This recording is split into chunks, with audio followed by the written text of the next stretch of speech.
Good morning and welcome to Southern Copper Corporation's second quarter and 6 months 2026 results conference call. With us this morning, we have Southern Copper Corporation's Mr. Raul Jacob, Vice President Finance, Treasurer, and CFO, who will discuss the results of the company for the second quarter and 6 months 2026, as well as answer any questions that you may have. The information discussed on today's call may include forward-looking statements regarding the company's results and prospects, which are subject to risk and uncertainties. Actual results may differ materially, and the company cautions not to place undue reliance on these forward-looking statements. Southern Copper Corporation undertakes no obligation to publicly update or revise any forward-looking statements, whether as a result of new information, future events, or otherwise. All results are expressed in full U.S. GAAP. Now I'll pass the call on to Mr. Raul Jacob. Thank you very much, Carmen. Good morning, everyone, and welcome to Southern Copper's second quarter of 2026 results conference call. At today's conference, I'm accompanied by Mr. Leonardo Contreras, CEO of Southern Copper and also a board member. Let me first begin by mentioning that Southern Copper delivered another exceptional quarter, registering record-breaking results in sales, adjusted EBITDA, and net income. These outstanding achievements are driven by operating excellence and reflect our commitment to creating long-term value for our stakeholders in a context marked by sustained demand for copper and the other minerals we produce. Today we will begin with an update on our view of the copper market and then review Southern Copper's key results related to production, sales, operating costs, financial results, expansion projects, and ESG. After this, we will open the session for questions.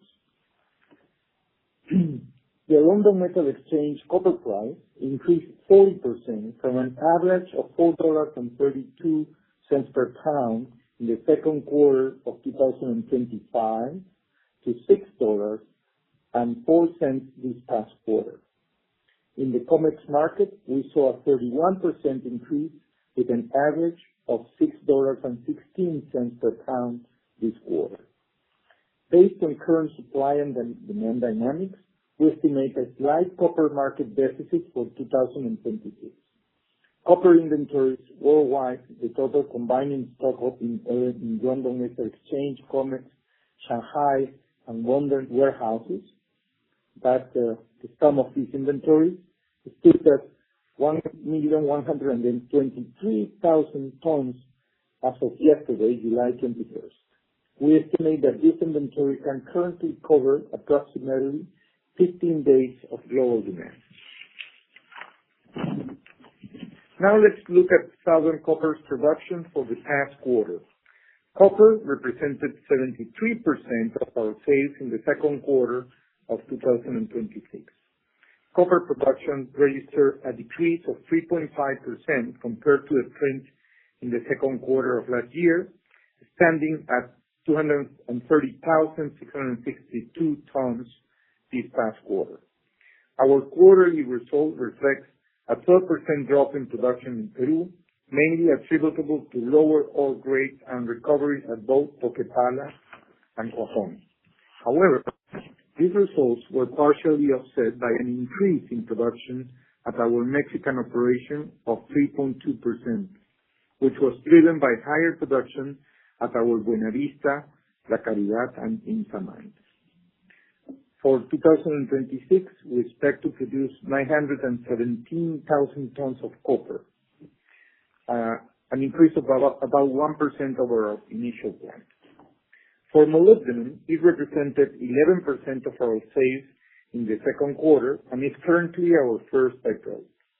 Molybdenum prices averaged $29.44 per pound this quarter, compared to $20.57 in the second quarter of 2025.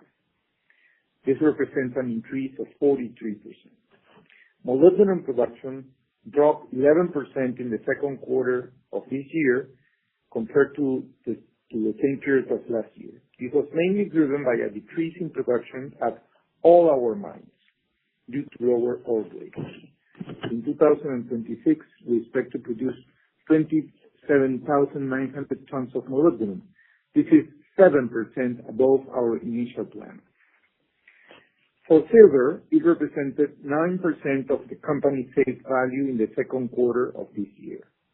Silver prices averaged $73.49 per ounce this quarter, compared to $33.62 in the second quarter of last year. This represents an increase of 118% in price. Silver is currently our second byproduct. Despite high production at our La Caridad and IMMSA mines, silver production fell 4% in the second quarter of 2026, driven by the lower production at the Toquepala, Cuajone, and Buenavista mines. Refined silver production decreased 0.3% quarter-over-quarter, driven mainly by a drop in production at the Ilo refinery in Peru. In 2026, we expect to comply with our plan to produce 24 million ounces of silver. Zinc was 4% of our sales value in the second quarter of 2026, with an average price of $1.57 per pound in the quarter, which represents a 31% increase compared to last year's second quarter. Mine zinc production decreased 14% quarter-on-quarter to total 39,257 tons. This decrease was mainly driven by lower production at the Buenavista, San Martin, and Charcas mines. Refined zinc production decreased 6% in the second quarter of this year vis-a-vis the same second quarter of 2025. This was principally due to lower ore grades. For this year, 2026, we expect to produce 163,900 tons of zinc. Financial results. For the second quarter of 2026, sales were $4.3 billion. This is $1.2 billion higher than printing in the second quarter of 2025, a 41% increase. Copper sales increased 38%, while the volume fell 1.5% in a scenario of the mentioned better prices. Regarding our main byproducts, we registered higher sales for molybdenum by 34%. Zinc sales in turn rose 24%. Silver were up 86% in the three cases of these byproducts due to higher prices, and these sales were partially offset by a decrease in volume. Our total operating costs and expenses increased $202 million or 14% compared to the second quarter of 2025. The main cost increments were in operating materials, purchased copper, diesel and fuel, workers' participation, and translation difference, as well as other factors. These cost increments were partially offset by a decrease in repair materials and inventory consumption. The second quarter 2026 adjusted EBITDA hit a record high of $2,856 million, which represented an increase of 60% with regard to the $1,791 million registered in the second quarter of 2025. The adjusted EBITDA margin in the second quarter of this year stood at 67% versus 59% in the second quarter of last year.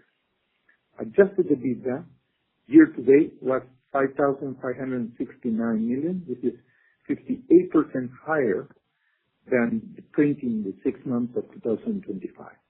The adjusted EBITDA margin in the 6 months of this year stood at 65% versus 57% for the 6 months of 2025. Operating cash costs per pound of copper before byproduct credits was $2.29 per pound in the second quarter of 2026. That is 2 cents lower than the value for the third quarter of this year, 1% decrease in operating cash cost is a result of lower cost per pound from production, administrative expenses, and higher premiums. This result was partially offset by a decrease in treatment and refining charges. Southern Copper operating cash cost, including the benefit of byproduct credits, was 5 cents per pound in the second quarter of 2026. Even though this cash cost was 15 cents higher than the cash cost of minus 11 cents for the first quarter, we think that this is an excellent mark for the company. Regarding byproducts, we had a total credit of $1,106 million, or $2.24 per pound in the second quarter of 2026. These figures represent a 7% decrease compared to a credit of $1,189 million, or 241 cents per pound reported in the first quarter of 2026. Total credits have increased for molybdenum and zinc and decreased for silver and sulfuric acid. The second quarter of 2026 net income hit a record high of $1,670 million, up 72% versus the $973 million registered in the second quarter of last year.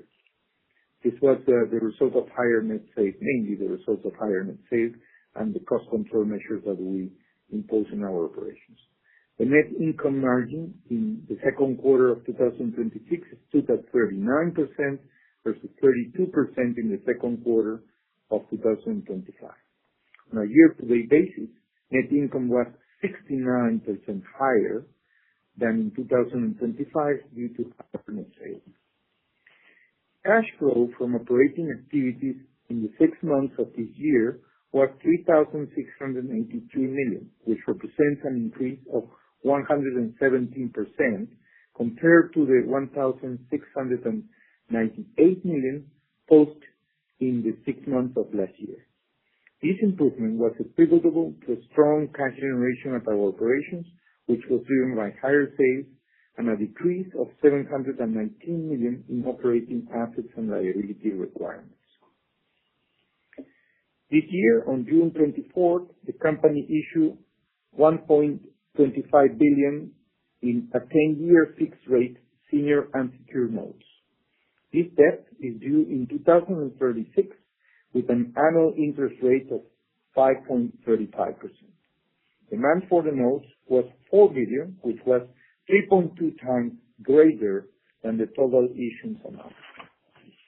Proceeds will be used exclusively by Southern Peru Copper Corporation, our Peruvian branch, to develop the Tia Maria project, finance its capital expenditure program, as well as general corporate purposes for Southern Peru Copper Corporation. Regarding capital investment, Southern Copper current capital investment program for this decade exceeds $20.5 billion and includes investments in projects in Peru and Mexico. In the second quarter of this year, we spent $423 million on capital investments, which reflected a 79% increase over the figure reported in the second quarter of 2025 and represents 25% of this quarter's net income. In the first half of the year, we spent $865 million on capital investments, which represents a 27% of net income and reflects the impact of a 56% increase in capital expenses year on year. Looking at our Peruvian projects, as Peru is poised to begin a new executive cycle, we're encouraged by the initial statements made by President-elect Mrs. Keiko Fujimori. Accordingly, SEC reiterates its commitment to work with the incoming administration to promote economic growth and social development in Peru through the advancement of our Peruvian projects Tia Maria, Los Chancas, and Michiquillay, which represent a combined investment of approximately $10.3 billion. Given that there is a description of our main capital project in Southern Copper's press release, I'm going to focus on updating new developments for each of them. In the case of the Tia Maria project, located in the Peruvian region of Arequipa, as of June of this year, June 30th, the company has committed $1,101 million to various project activities, of which $693 million has already been invested. Mass Earthworks has moved 13.8 million metric tons of material from La Tapada deposit. This is a 71% progress. And also, most purchase orders for the project's major equipment have been issued. Regarding the leaching process, purchase orders have been placed for key state-of-the-art equipment, and procurement activities for the remaining major equipment continue. Regarding the power supply, electromechanical works are underway at the main electrical substations, and efforts continue to build the 220 kilowatt transmission line. Concurrently, the mass earthworks required to develop both the dry and wet areas are in their final stage. Civil works and steel structure assembly have commenced in key facilities, including the primary, secondary, and tertiary crushing circuits, as well as the solvent extraction and electrowinning facilities, among others. At the close of June, the Tia Maria project had reached 42% completion, and 5,817 new jobs have been created. Of these positions, 1,254 has been filled with local applicants. For the Los Chancas project in the region of Apurímac in Peru, as of June 30th, the presence of illegal miners within the project area continues despite the state's on-site enforcement efforts through the Environmental Prosecutor's Office. This has hindered the project's progress. Meanwhile, community development and environmental management programs continue in the communities of Tiaparo and Tapairibo, both located within our direct area of influence. In the case of the Michiquillay project in the Peruvian region of Cajamarca, studies to estimate mineral reserves and develop the mine plan coupled with hydrological and hydrogeological assessments are currently underway. In addition, the technical research is progressing and entering its final phase. Focusing in our Mexican projects, Southern Copper has several projects in its Mexican pipeline that may boost organic growth if they are found to be of value for both stakeholders and the communities in which we operate. These projects are Angangueo and Chalchihuites, which are part of the Mexican copper circuit, and the Empalme smelter, which are expected to bolster our position as a fully integrated copper producer. We're engaged in talks with the current administration to continue rolling out SEC's Mexican investments for $10.2 billion. El Pilar in the Sonora state, it's a greenfield project that has obtained the necessary environmental permits and will begin early site preparation work in September of this year, next September in other words, to develop energy lines, water pipelines, roads, workers' accommodation, and some other facilities. Project construction will commence in the first quarter of 2027, and production is expected to begin in the second half of 2029. This project is located in Sonora, in Mexico, approximately 45 kilometers away from the Cananea and Buenavista mine.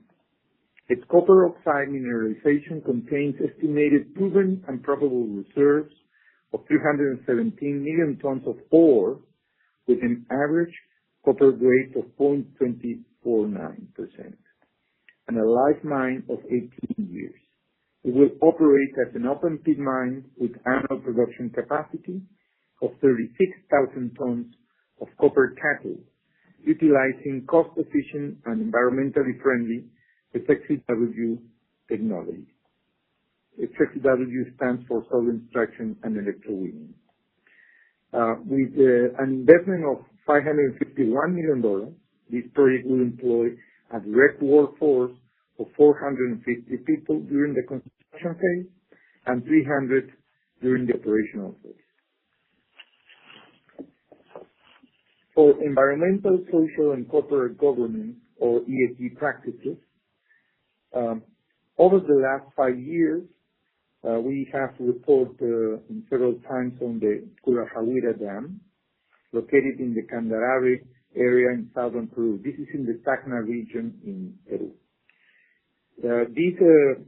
This dam has transformed the lives of 18% farmers of the area and their facilities by providing year-round access to water. According to the Ministry of Agricultural Development, crop yields in the area have risen around 20%. This infrastructure, with a capacity of 2.5 million cubic meters, was built by our company through an alliance with the Peruvian state and local farmers. We continue to work with authorities to build the Callazas and Calientes dams, also in the Candarave area, and with these additional dams, more than 90% of farmers' water needs will be covered. Moving to Mexico, students from Nacosari and Esqueda schools, both in Sonora, Mexico, performed admirably in national and international competitions, including the Mexican Mathematics Olympics and Informatics 2026. These achievements reflect the company's commitment to education and the development of STEAM skills. The company currently benefits 3,000 students through 11 education centers it operates in Mexico and Peru. Sport drives community integration and well-being. To promote integration and well-being through sports, our company joined the Global Social Initiative of the Mexican government. Our efforts, which focus on communities neighboring our operations, have brought together 2,629 participants who are organized into 206 teams of employees and community members with categories for children and youth. Alongside this initiative, 580 volunteers work to create 14 community murals and recognition sports venues, which strengthens harmonious relations, inclusion, and the social fabric. These sports and cultural programs cover approximately 41% of the young population close to our Mexican operations. Dividend announcement. Regarding dividends, as you know, it is the company policy to review our cash position, expected cash flow generation from operations, capital investment plans, and other financial needs at each board meeting to determine the appropriate quarterly dividend. Accordingly, on July 16 of this year, Southern Copper Corporation announced a quarterly cash dividend of $1.10 per share of common stock and a stock dividend of 0.012 shares of common stock per share. This will be payable on August 27 of this year, 2026, to shareholders of record at the close of business on August 11, 2026. Let me mention that factoring in both the cash dividend and the equivalent value of the stock dividend, the total estimated dividend payment is $3.23 per share. Ladies and gentlemen, with these comments, we end our presentation today. Thank you very much for joining us, and now we would like to open the forum for questions. Thank you so much. And as a reminder, to ask a question, press *11 on your telephone and wait for your name to be announced. To remove yourself, press *11 again. One moment for our first question. It's from Richard Garchitorena with Barclays. Please proceed. Great. Thank you for taking my question. Just want to talk about copper production in the quarter. Was down 3.5% year over year. Can you just talk about how the grades have progressed at Toquepala and Cuajone, and what do you see that doing in the second half of this year? And is that impacting your full year production expectations at all? Thank you very much for your question, Richard. Well, we have been reporting, and we mentioned this at the beginning of the year, that our expectation was at the first part of the year, we were expecting to produce in 2026 about 910,000 tons of copper. Now we're expecting for this year 917,000 tons of copper. So we're improving a little bit on our plan. But the main reason for the change or for the lower production vis-a-vis last year, it's ore grades, particularly at the Cuajone mine, where we had a reduction that translates into about 35,000 tons of lower copper production, and the difference comes from Toquepala. As I mentioned, we have been at the same time doing some important efforts to increase production for the Mexican operations, and that has allowed us to maintain our production levels in Mexico, but having a lower volume in the range of 40,000 tons in total at the Peruvian sites. Great. And if I can just ask a bigger picture question, you talked about 10.3 billion in CapEx required for your Peruvian projects. And with the new administration, is it expectations that there'll be some additional funding incentives that could be potentially in place for local production growth? And then, relative to that, you did issue 1.25 billion of debt for Tia Maria. Is funding going to be the main expectation for financing these new projects, or how do you think about financing the remainder of the projects? The latest bond issue, the one that we mentioned in our press release for $1.25 billion, was mainly for financing the Tia Maria project. As you know, we expect to spend in total $1.8 billion in Tia Maria. So with this bond, we should cover a significant portion of it. If by any reason we finish Tia Maria before spending this money, we'll have some other projects that could absorb a portion of the funds. But if that would be the case, that will be a very small amount. For the Peruvian projects, we are indicating the expected capital expenditures for each of them, for Los Chancas and Chiquillay. Those numbers will be reviewed and updated when we have a goal for the project, as we have done in this past quarter with El Pilar, where we have already a budget that is what we expect to spend in the construction of El Pilar. Generally speaking, the company considers use of some debt at certain point in the developing of the projects of the company. Well, as a good practice to have a balance or a better balance debt capital structure in our financial statements. That's basically it. So even though I cannot assure you that we will issue bonds or some other forms of financing at each time that we go on with the project, this is what we have been doing in the last few years. So I believe that we could move on in that same direction for the future projects as well. Thank you. You're welcome. Thank you. Our next question is from Emerson Vieira with Goldman Sachs. Please proceed. Hello, good morning, everyone. I have two questions. The first of them, I want to just talk a little bit more about Tia Maria project. I understand that. I'm sorry, Emerson. Can you hear me? I can't copy you well. Is it sound better now? Yes. Okay. Go on, please. Thank you. So yeah, I have two questions. The first of them is regarding Tia Maria project. I understand that the fiscal progress is advancing, right? But there is a critical equipment component, which is the desalination plant.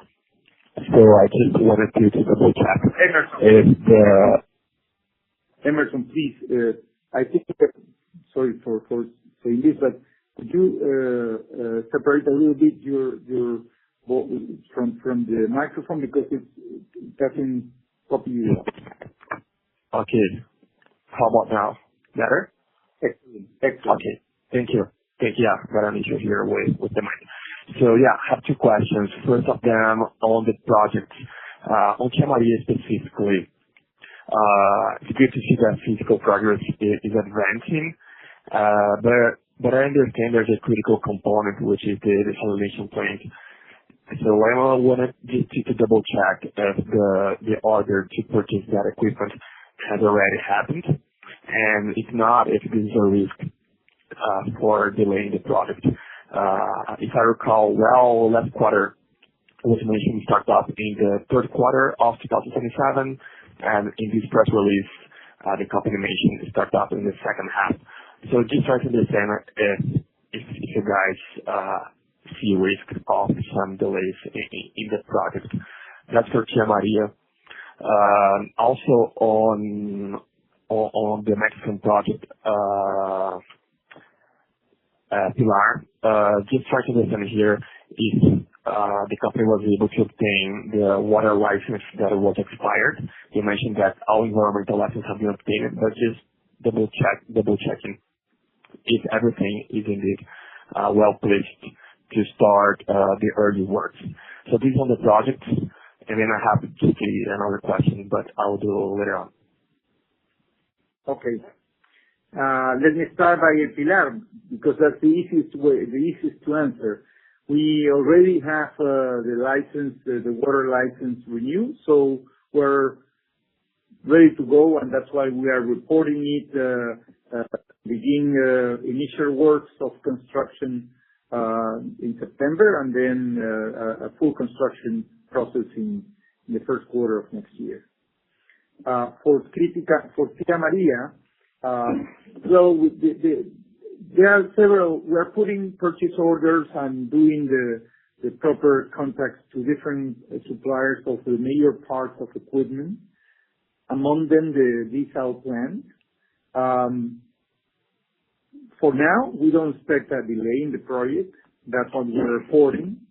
But if there is a perception that the project will delay a little bit, we will certainly report that to the market. But for now, we don't have nothing to report on this. All right. Thank you. Just a second one right now on sales, right? There was a gap this quarter. Sales was a little bit below production. So just trying to understand if you guys expect to see a reversal in the second half. I don't know, maybe inventories being consumed so that we see sales coming above production for the second half of this year. Thank you. No, I think we should do a little bit better in terms of volume in the second half. The reason for that is that we have been increasing a little bit our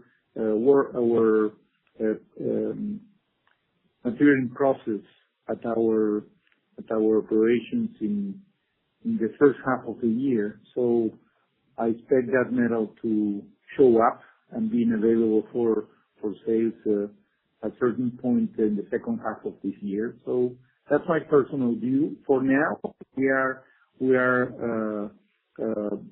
advising the market on 917,000 tons of total production for the year.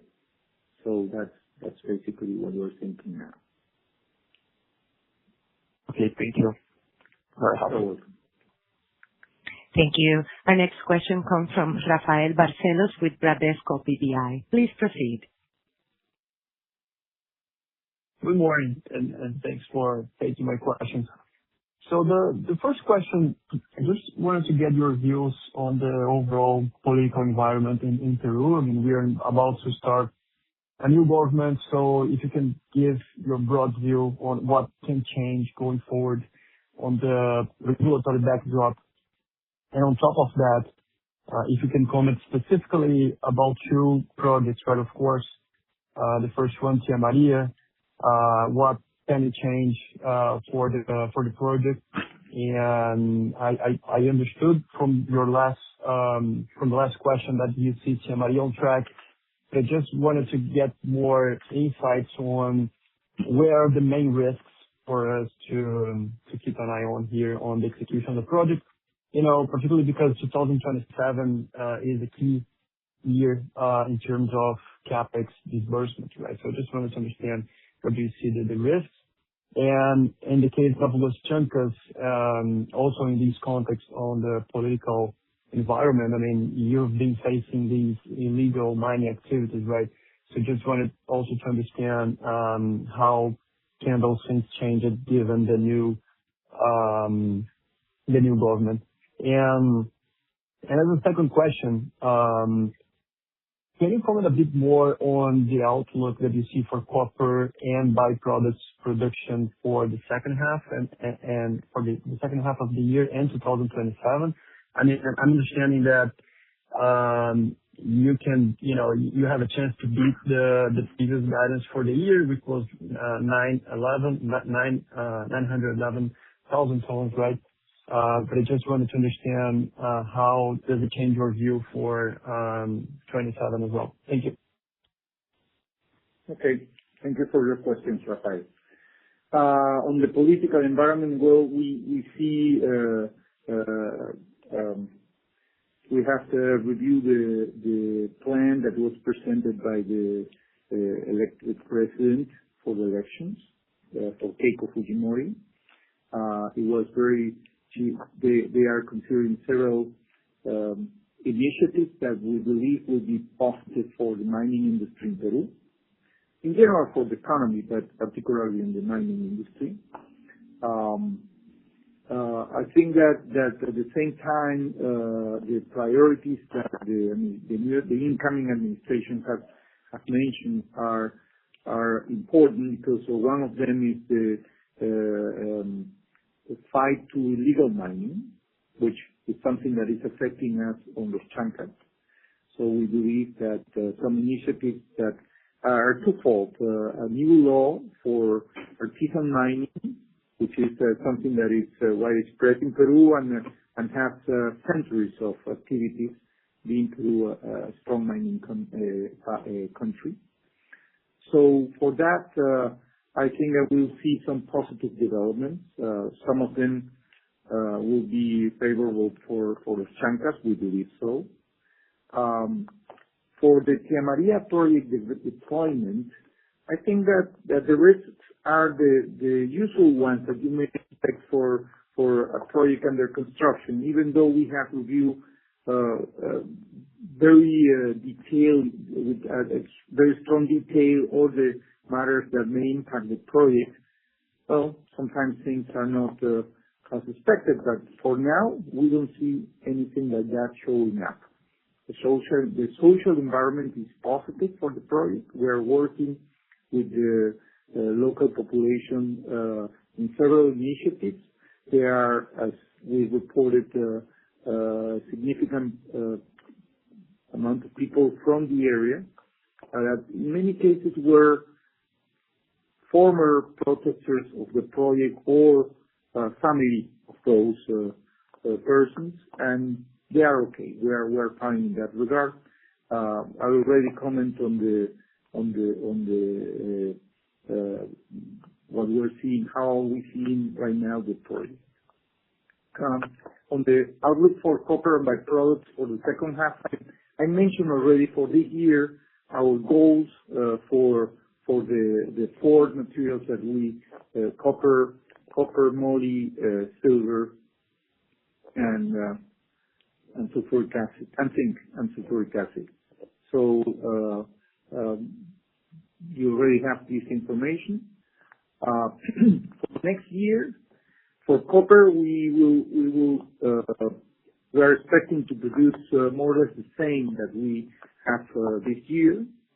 For now, that's what we have to report.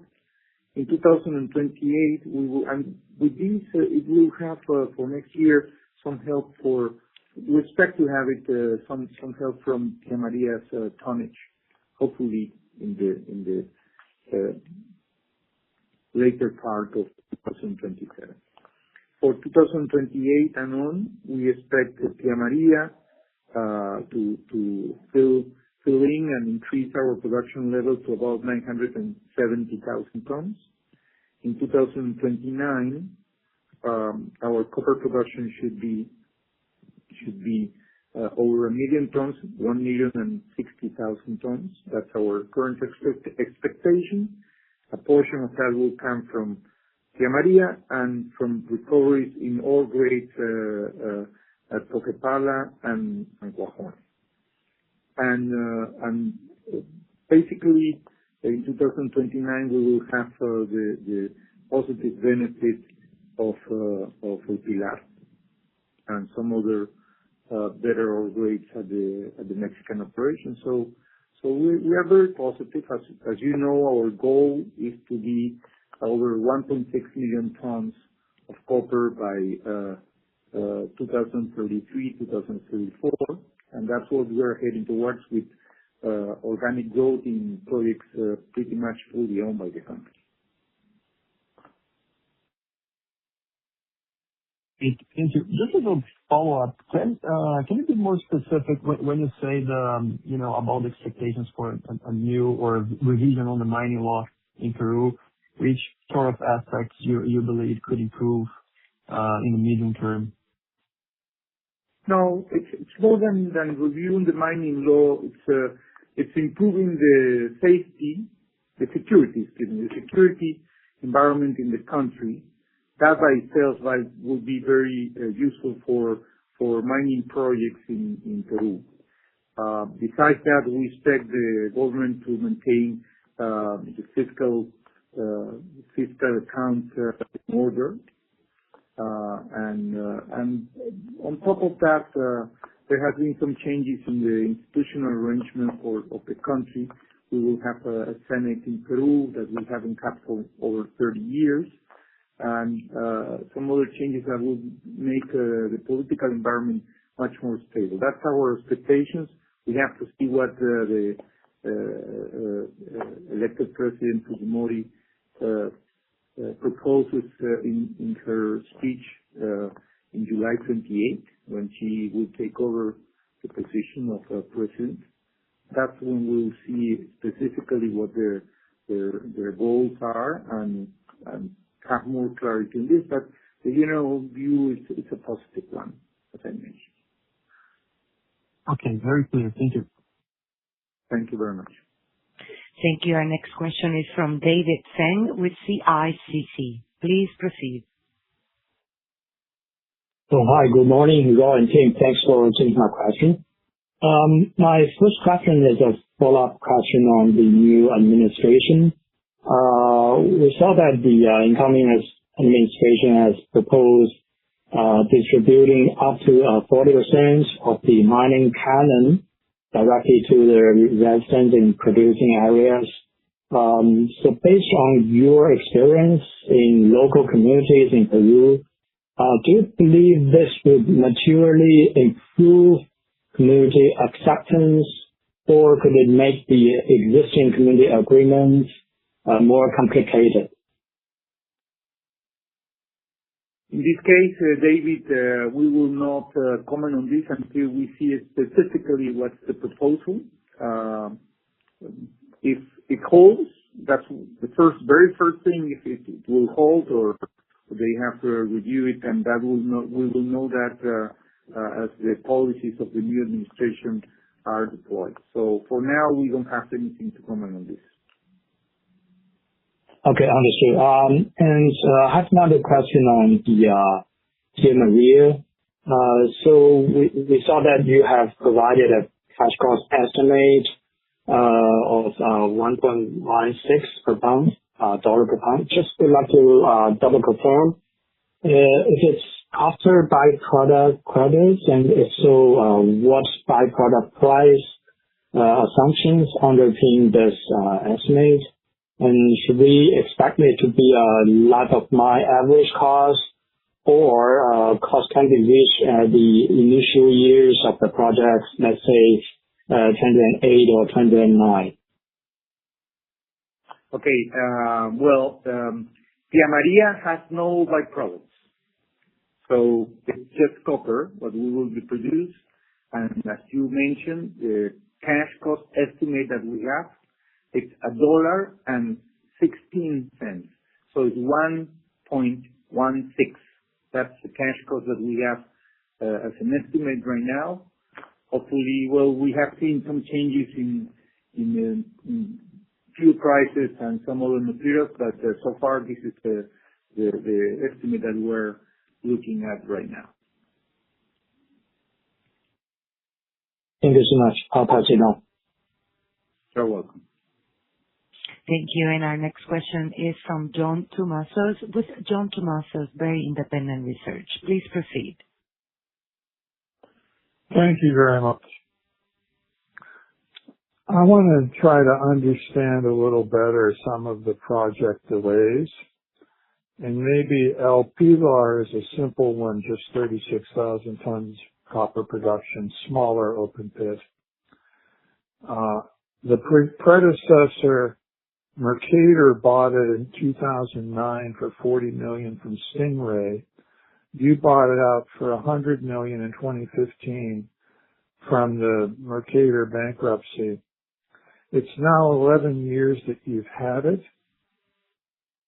Please explain the delays in engineering and permitting and why it takes so long. This seems to be much easier than Tía María or Michiquillay or El Arca or some of the other projects. Mm-hmm. Thank you for your question, John. Well, it's each project has its own challenges. And in the case of El Pilar, we had technical an in-depth technical review in order to be absolutely sure that we will get in the recovery from copper that we were expecting for the project. That was something that took us a little bit longer than what we believed when we acquired the project, and you mentioned already the year.